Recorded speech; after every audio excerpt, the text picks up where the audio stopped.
तो ए केवल बी से 75,000 रुपए की वसूली नहीं कर सकता, बल्कि उसे देखना होगा कि कितना हिस्सा उचित रूप से बी पर डाला जाए ताकि अन्याय न हो।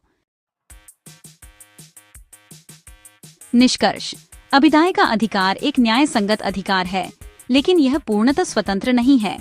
इसे क्रम बंधन के सिद्धांत से नियंत्रित किया जाता है ताकि सभी सह उत्तरदायियों के बीच दायित्व समान रूप से विभाजित हो। इस तरह न्याय और समानता बनाए रखी जाती है। प्रश्न 1। ए, बी और सी ने डी के ऋण के लिए 3 लाख रुपए की सह गारंटी दी। डी डिफॉल्ट करता है और ए पूरा भुगतान कर देता है।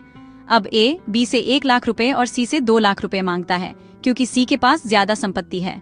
क्या ए ऐसा कर सकता है? उत्तर: नहीं, ए किसी एक पर अधिक भार नहीं डाल सकता। सिद्धांत: अभिदाय का अधिकार समानता पर आधारित है। मार्शलिंग सिद्धांत के अनुसार ए को सभी सह गारंटियों से बराबर हिस्सा लेना होगा, भले ही संपत्ति असमान हो। Case law Crathorne versus Swinburne 1807। सह जमानतियों से वसूली में मार्शलिंग सिद्धांत का पालन करना अनिवार्य है। प्रश्न 2। ए और बी सह जमानती हैं। बी दिवालिया हो जाता है। ए ने पूरा ऋण चुका दिया और अब बी की संपत्ति न होने पर सी से अधिक वसूली करना चाहता है। क्या यह वैध है? उत्तर: नहीं, ए एक सह जमानती की असमर्थता के कारण दूसरे पर अधिक भार नहीं डाल सकता। मार्शलिंग सिद्धांत यहाँ भी लागू होता है। ए केवल उसी हद तक सी से वसूली कर सकता है जितना उचित हिस्सा हो। न्याय का उद्देश्य: कोई एक पक्ष अत्यधिक बोझ न उठाए।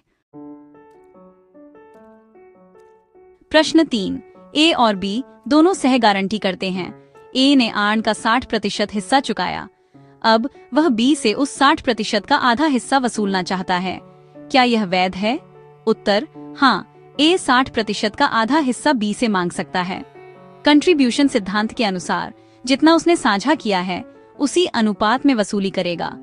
मार्शलिंग का महत्व यह है कि बी की संपत्ति या क्षमता देखे बिना केवल हिस्सा आधारित अधिकार मान्य होगा। प्रश्न 4। ए, बी और सी सह गारंटी हैं। केवल बी के पास पर्याप्त संपत्ति है। ए पूरा भुगतान करता है और बी से 2 लाख रुपए मांगता है। क्या ए ऐसा कर सकता है?